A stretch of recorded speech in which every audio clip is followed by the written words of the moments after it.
tous, nous sommes entrés en 2025 il y a déjà quelques jours. Madame, Monsieur, avant de démarrer cette première édition de Gatingo de l'année, permettez-moi de vous souhaiter une très bonne et heureuse année 2025 et de vous remercier par la même occasion de votre soutien indéfectible et infaillible à la chaîne TOUTV Africa. C'est désormais officiel, l'activiste Kémy Séba, de son vrai nom Slilio Gilles Robert Kapochichi, a annoncé sa candidature pour l'élection présidentielle de 2026 au Bénin. Le président de l'ONG Urgence panafricaniste dit répondre aux nombreuses sollicitations de ses compatriotes. Il est cependant conscient des défis auxquels il devra faire face. Au Bénin, le parti politique d'opposition dénommé les démocrates est le seul qui remplit les conditions pour présenter un candidat pour la prochaine présidentielle qui désignera ainsi le successeur de Patrice Talon au pouvoir depuis 2016. Kémy Séba espère participer aux échéances électorales sous les couleurs du parti de l'ancien président Boni Yayi. Il n'exclut cependant pas une révolution pour remettre à plat le code électoral béninois qu'il juge corrompu. Suivons. Pour ajouter à cette réalité, cette passion pour la persécution qu'a notre président, le président Patrice Talon, lorsqu'il s'agit de s'attaquer aux opérateurs économiques nationaux, qu'il pousse à l'exil, qu'il pousse à la dépression économique, politique et psychologique, parce que Talon n'aime pas partager le butin que constitue à ses yeux le Bénin avec ses semblables, avec le peuple. Non, il veut tout s'accaparer, et s'il doit partager avec certains, ça serait toujours avec les opérateurs économiques prédateurs occidentaux. Les entreprises françaises contrôlent massivement l'économie béninoise. Inutile de préciser qu'elles sont exonérées pour la plupart de nombreuses taxes. Luxe dont ne peuvent pas se prévaloir les entreprises béninoises qui, elles, sont surtaxées par le même régime béninois.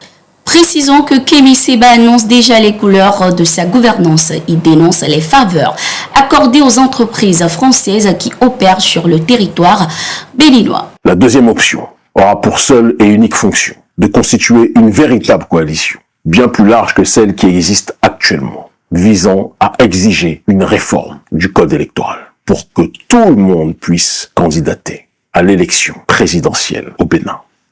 Et enfin, la dernière option, certains diront peut-être la plus importante. C'est une triangulation des forces, appelée l'opération Jéricho, qui s'appuiera sur une base tripartitionnelle, une logique de révolution sur le terrain informationnel, une logique de mobilisation, de contestation populaire, et une prise de responsabilité de ceux habilités dans le pays à faire basculer les choses pour que le peuple puisse reprendre le pouvoir.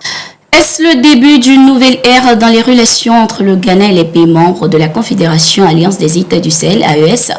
Nouvellement élu à la tête du Ghana, John Dramani Mahama annonce son intention d'œuvrer avec le Mali et les pays de l'AES pour lutter contre le terrorisme.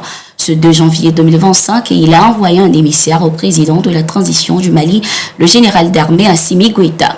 Nous voulons travailler ensemble afin de trouver des solutions appropriées aux problèmes, notamment d'insécurité, qui sévissent non seulement au Mali, mais aussi dans les autres pays membres de l'Alliance des États du Sahel, a déclaré l'émissaire Alfred Mahama à sa sortie d'audience. John Dramani Mahama a également invité son homologue malien à assister aux cérémonies d'investiture qui auront lieu au Ghana le 7 janvier 2025. Le nouveau président ghanéen entend renforcer les relations de coopération entre son pays et le Mali. Rappelons qu'en octobre 2024, l'agence de presse Reuters avait révélé que le Ghana était la base terroriste qui opérait au Burkina Faso. Le pays fermerait ainsi les yeux sur les incursions d'insurgés venant s'approvisionner et se soigner sur son territoire.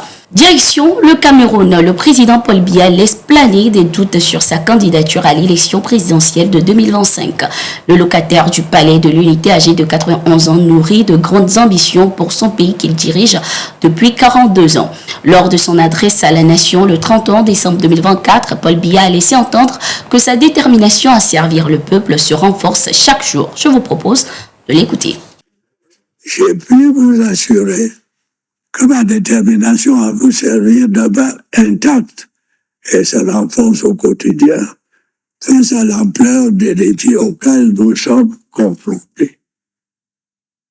Camerounaises, Camerounais, mes chers compatriotes, le moment est maintenant venu de vous souhaiter à toutes et à tous une bonne et heureuse année 2025.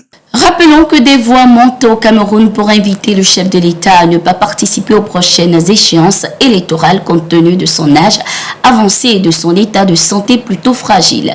Des rumeurs annoncent régulièrement la mort du président camerounais durant ses nombreuses absences prolongées hors du pays.